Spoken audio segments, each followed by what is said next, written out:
Hello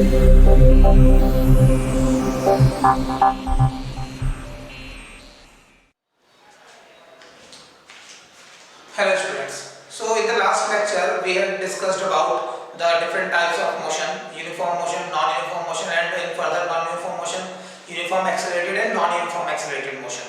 So today we will discuss about the graphical representations. Means if we try to plot a graph between the given information about time, displacement, velocity and acceleration for a particular type of motion.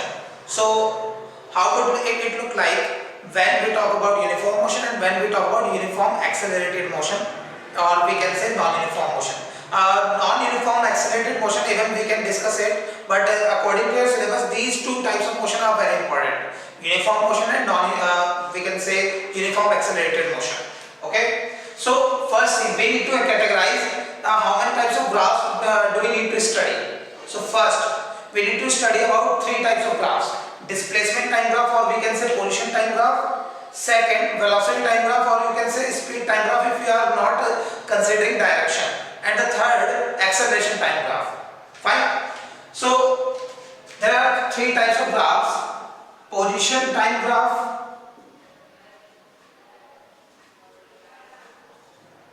or we can say DT graph, displacement time graph; second thing, velocity time graph;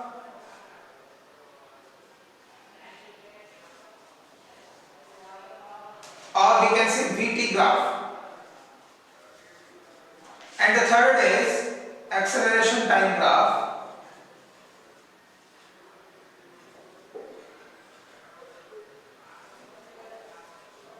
or you can say AT graph. First thing, we are going to study about these three types of graphs, or we are going to plot these three types of graphs for uniform motion and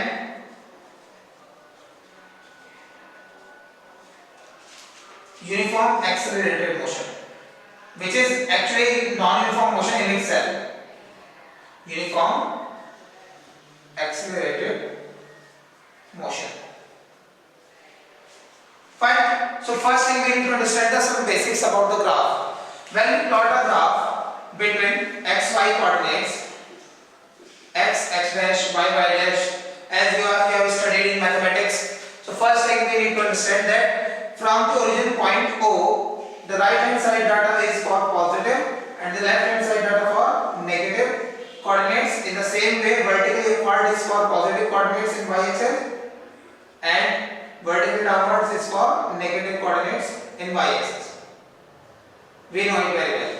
Second thing, on x-axis you will place that information with respect to which the physical quantity is being measured. What does it mean? Let me tell you. For an example, we are plotting a graph, velocity time graph or velocity versus time graph. So in that case, you are measuring the velocity with respect to time for a particular motion. So velocity is being measured with respect to time. So on x-axis you will put time. On y-axis you will put velocity in this way. In the same way, if we are talking about displacement time graph, so you are measuring displacement of a body or the position of a body with respect to time. So in that case, on x-axis you will put time and on y-axis you will put displacement. So the dependent physical quantity is always placed actually on y-axis, and to which it is dependent, that physical quantity will be placed on x-axis. Right? So we will follow this theme to plot a graph for position time, velocity time and acceleration time for a particular motion, uniform and uniform accelerated motion. So again, to plot a graph, I will follow the data bank. Data bank means we are going to use the presumed data, means or we can say that for an hypothetical or assumed experiment, we have collected some information about position, about velocity, about acceleration. Fine, and we will use that information to plot the graph. Right? So let's start first for uniform motion. Means I am going to study about all these three graphs for uniform motion. In second step, we will study about these three graphs for uniform accelerated motion also. Fine. So let's start.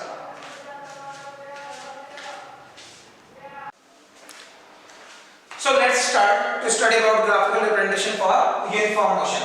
One major point for uniform motion, we had concluded that velocity remains constant and acceleration is zero. So we have taken data for the uniform motion for time, displacement, velocity and acceleration. For the time 1 second, 2 second, 3 second and 4 second. Displacement is 2 meter, 4 meter, 6 meter and 8 meter respectively. So you can find out in the same manner which we had used in the last lecture. Velocity remains same as 2 meter per second, displacement upon time, and acceleration between any two readings of velocity, there is no change in velocity, so acceleration would be zero. So let's start to plot the graph. First, if we try to plot a graph, displacement time graph, or we can say dt graph. So right now I am just taking all the coordinates as positive, so we will use only positive coordinate x, y, o, and time here in terms of seconds, and displacement or the position of the particle in meters here on y axis. So first, second, third, fourth. 1, 2, 3, 4. As on the graph paper you know. And 1 meter, 2 meter, 3 meter, 4 meter, 5 meter, and you can go further up to 8 meters. If we try to increase it,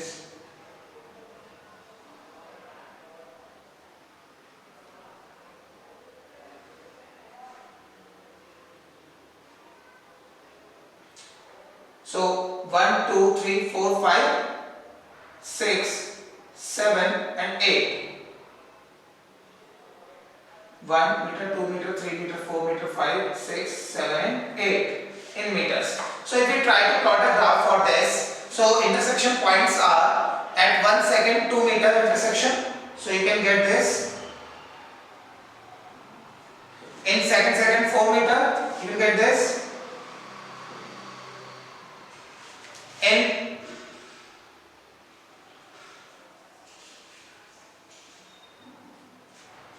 third second 6 meters.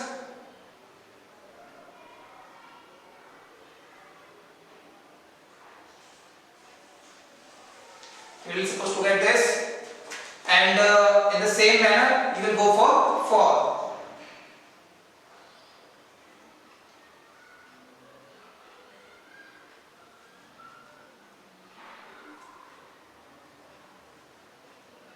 In this way. So this is the intersection point, right? So if you try to join these points, you will get some kind of a straight line in this way.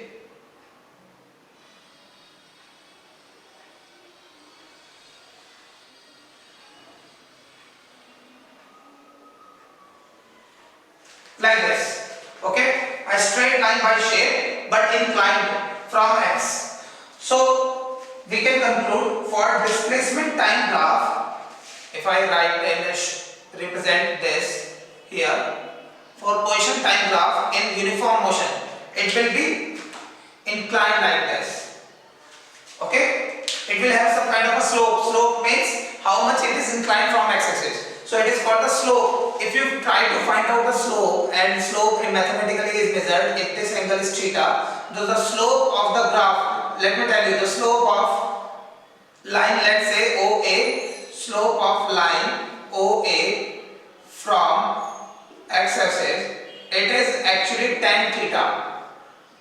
In trigonometry you must have studied about the tan theta. If you know, let me tell you, it is simple. If I plot a perpendicular, if I draw a perpendicular, subtend a perpendicular here at point B, so in this right angle triangle, slope is perpendicular upon base. Perpendicular is AB and base is OB.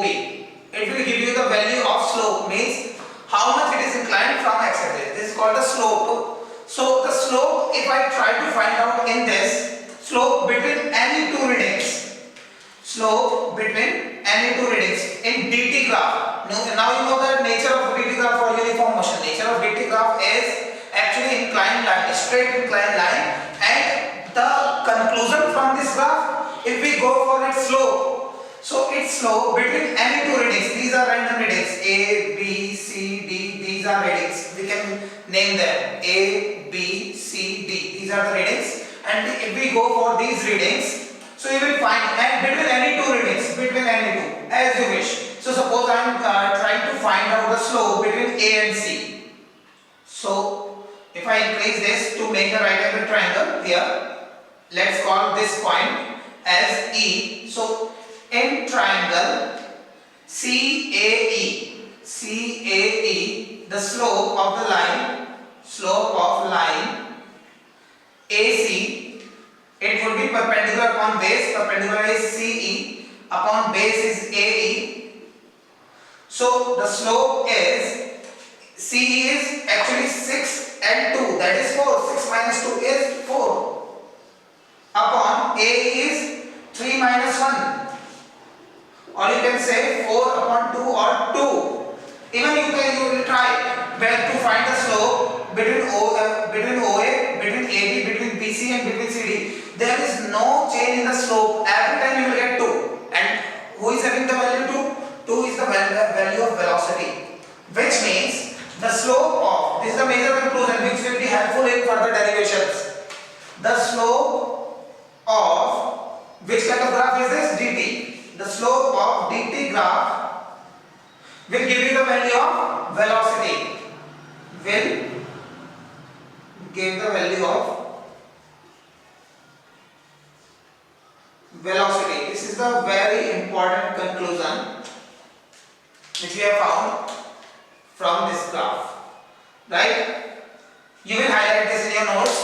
So now we know for uniform motion, first conclusion, the displacement time graph, the line will be inclined from x-axis and it will be straight in nature.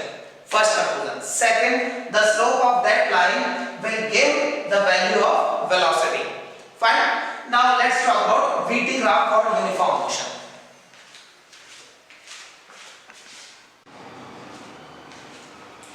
Now let's talk about VT graph for the same data table.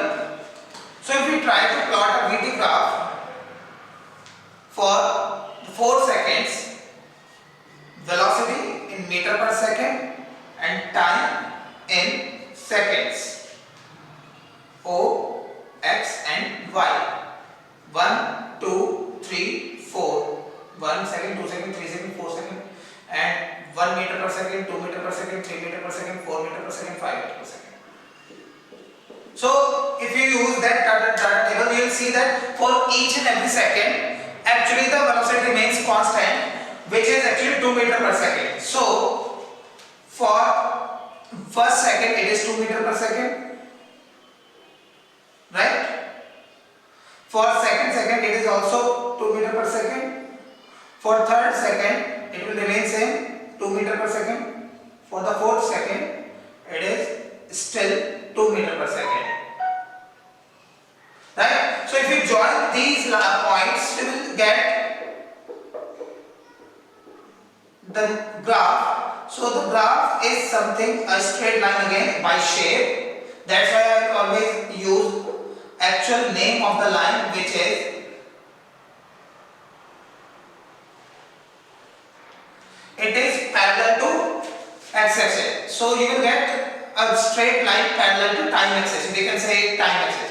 So for uniform motion, the nature of VT graph, let's say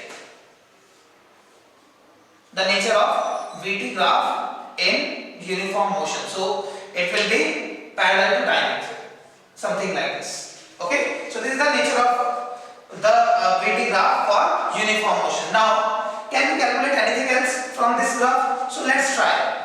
If we talk about these points, let's say point A, B, C, D, like this, and if we try to find out the area under BC region, in this area, I am just trying to find out the area under BC region.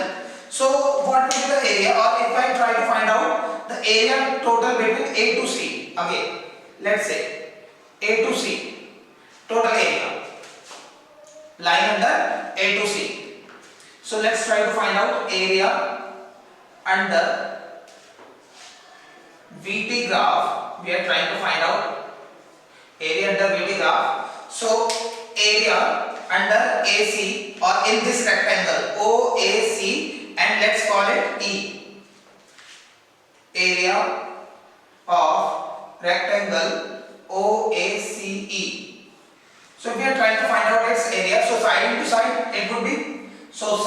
side, it means it's this side is AC or OE you can say into OA, or OE is actually 2 into OA is also 2, which is 4. And if you check that data table, you will see that in first 2 seconds body had traveled 4 meters.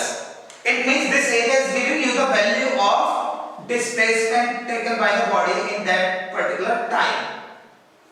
So it is giving you the value of displacement, which means the area under VT graph, the area lying under VT graph, this area will give you the value of displacement. Area under VT graph gives the value of displacement.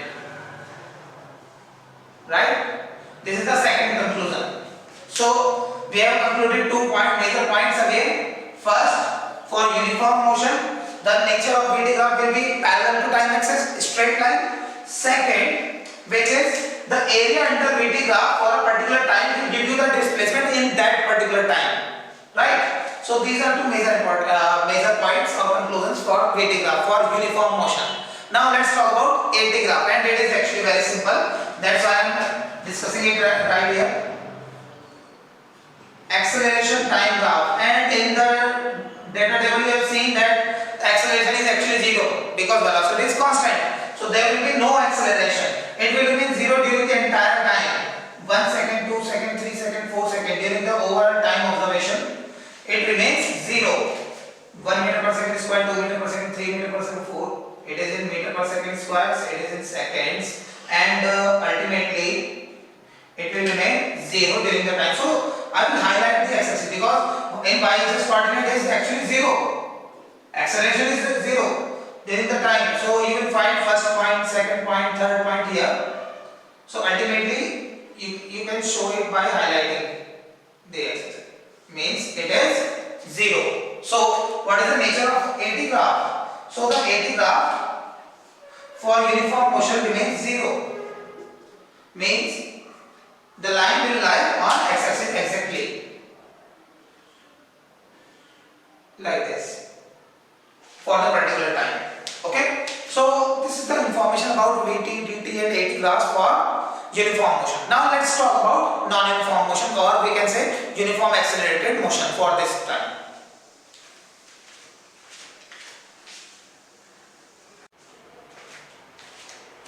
Now let's take the data for uniform accelerated motion, and we will try to plot the graph for displacement time, velocity versus time, and acceleration versus time.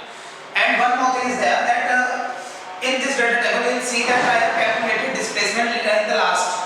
Why? Let me tell you. Actually, we can't assume displacement directly at your level because you don't have any idea about the basic idea about the acceleration. That if the body is actually increasing its velocity with respect to time at a constant rate, please try to understand that whenever we talk about uniform accelerated motion, the velocity of the body is increasing gradually, step by step, with a common gap. Means initially the velocity was 0, and then in the first second velocity becomes 2 meter per second. In the next second it becomes 4 meter per second, then it becomes 6 meter per second in the next second. Means in each 1 second gap velocity is increasing by 2 meter per second. So think about this. If the velocity is increasing gradually, so for the same time interval, next time body will cover greater distance as compared to the previous second. You can imagine this thing. Means in the first second if a body is covering 1 meter, in the next second because its velocity became 4 meter per second, it will cover greater distance as compared to the previous one. So it will cover 3 meter in this calculation. That's why I put this displacement in the last so that you will be able to understand this thing. And how I have calculated this displacement. Actually, I am using third equation motion. You will calculate you will derive these equations of motion in the next lecture. Right now I am just using it. The third equation of motion provides you a relation between the displacement, final velocity, initial velocity, and acceleration. So I am using this formula. So according to this formula, I am taking initial velocity 0 initially when the body is at rest. final velocity 2 for the first second. So after putting the values, you will get displacement 1 meter from this formula. In the second, I will take final velocity 4, initial 2, time gap again 1 second, and for this you can calculate the displacement again. Acceleration remains same because we are talking about uniform accelerated motion. You can see every time body is increasing its velocity by 2 meter per second in 1 second. So acceleration would be 2 meter per second square, as we have discussed in earlier lectures. So I have calculated already for you the total displacement in each second. So it is of 1 meter, 3 meter, 5 meter, 7 meter. So now we are able to plot the graphs for displacement versus time in the same manner. So let's try to plot this and keep this thing in your mind. It is the 3 meter displacement for this particular second. If I talk about the total displacement, it would be 3 plus 1 means 4. If I say 1 meter from 0, now 3 meter in second. 3 meter in second. So how much distance it has traveled during all time up to 2 seconds. So 3 plus 1, 4. In the same way, 4 meter up to this and 5 meter it's on in third second. So it would be 4 and 5, 9 meters. If I go for this further, 7 meter and 9, so it would be 16 meters. Now this is the actual displacement from the 0. From 0 in first second it has traveled 1 meter.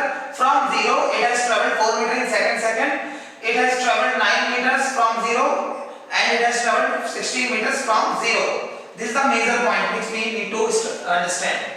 Now let's try to plot the graph. Displacement time graph, or we can say position time graph right now. This S and it is in meters, and this graph will go little bit high, so I will take the readings low, smaller readings X, Y, and let's say 1, 2, 3, 4, 5, 6, 7, 8, 9, 10, 11.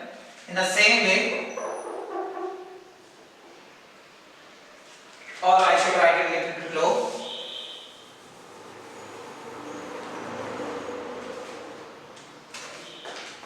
Let's try to plot it here.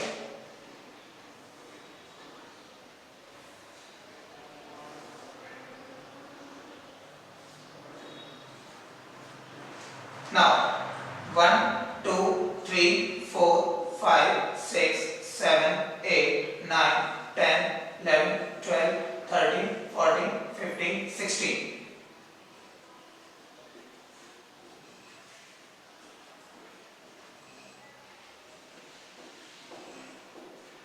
This is the displacement in meters, and the time 1 second, 2 second, 3 second, 4 second, 5 second.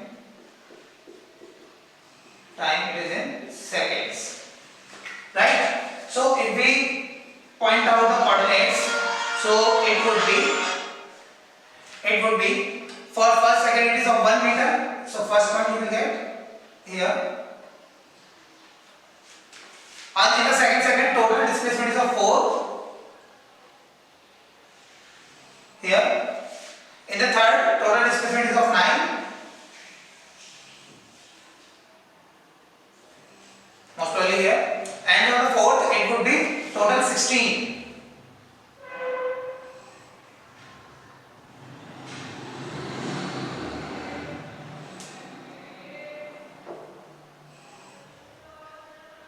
It should look like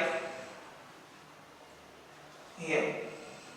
So if I try to join these points, you will see that the graph is going something like this, suddenly rising in this way.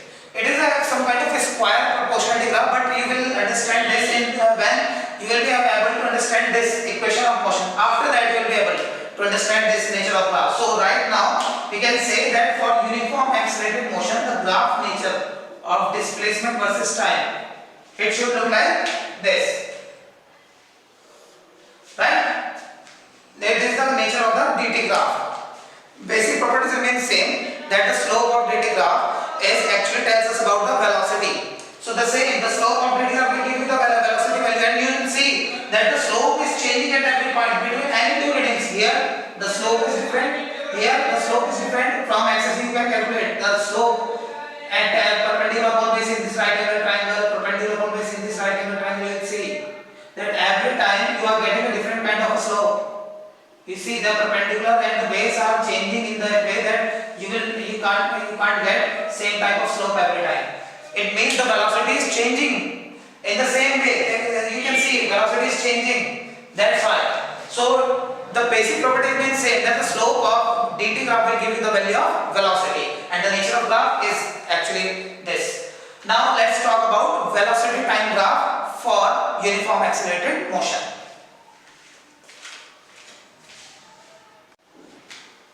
Let's try to plot vt graph. Velocity in meter per second and time in seconds. And 1 meter per second, 2 meter per second, 3 meter per second, 4, 5, 0, 1 second, 2 second, 3 second, 4 second. And you can see that velocity is increasing gradually. Okay, up to 8 meter per second I can use this thing. Up to 5, 6. We can say up to 6 I will draw. So you can see the nature of the graph right now. So at 1 second it is 2 meter per second. Second point at 4. In the second.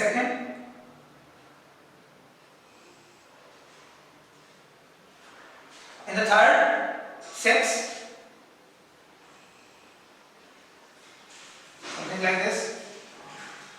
So if you join these points, you will get again an inclined line, straight inclined line. Same manner, the straight inclined line, and we can conclude it here that the vt graph for uniform accelerated motion, it will be a straight inclined line. Now again, let's try to find out its slope between any two readings. Let's say reading A, B, C. I am just trying to find out a slope between A and B. So I will try to make a right angle triangle here. Let's say point D. So in triangle BAD, slope equals to perpendicular upon base. Perpendicular is BD, and this is the slope of line AB. Slope of line AB is perpendicular BD upon base is AD. So BD is right now is actually 4 minus 2 upon AD is actually 2 minus 1, which would be 2 upon 1 or 2, and it is actually the value of acceleration right now. And between any two readings you will find you will get every time 2 in this graph. So actually it is giving you the value of acceleration, which is actually equal to acceleration. Which means the slope of vt graph will give you between any two readings or any 2 points of coordinates. The slope of vt graph will give you the value of acceleration. If you are trying to find out its slope between any 2 points, you will get acceleration. So slope of vt graph gives the value of acceleration. This is the third major conclusion. The slope of vt graph gives the value of acceleration, and you can now implement this conclusion on the previous graph. In previous graph we were having vt graph in uniform motion. It was parallel to time axis, so it was not having any slope. So acceleration is 0. So from the graph you can conclude the acceleration. The slope of vt graph will give you the value of acceleration. This is the second conclusion of this graph. First, you will get inclined line, straight inclined line for uniform accelerated motion. Second, from the slope of vt graph you can calculate the acceleration. And the last, if we try to plot a graph for acceleration versus time, it is simple. That's why again I am plotting it here. Acceleration versus time graph. Acceleration in meter per second square. So you will see acceleration remains constant at each and every point. For each and every second, acceleration remains constant. That is 2 for this experiment. So it will remain 2 for first second, it will remain 2 for second, it will remain 2 for third second. So you can say that the graph will remain parallel to time axis in in this way. Again, it will remain parallel to time axis, and keep this thing in mind. You are getting time axis parallel graph for Vt in uniform motion, and in uniform accelerated motion you will get parallel to time axis in AT graph. So I hope all of these graphs and their conclusions are very clear for you, and these graphs will be very helpful to derive the equations of motion with the help of graphs, or we can say graphical method. Okay, so in the next lecture you will learn how to derive equations of motion, what are the actual equations of motion, and how many methods are there to derive the equations of motion according to your syllabus.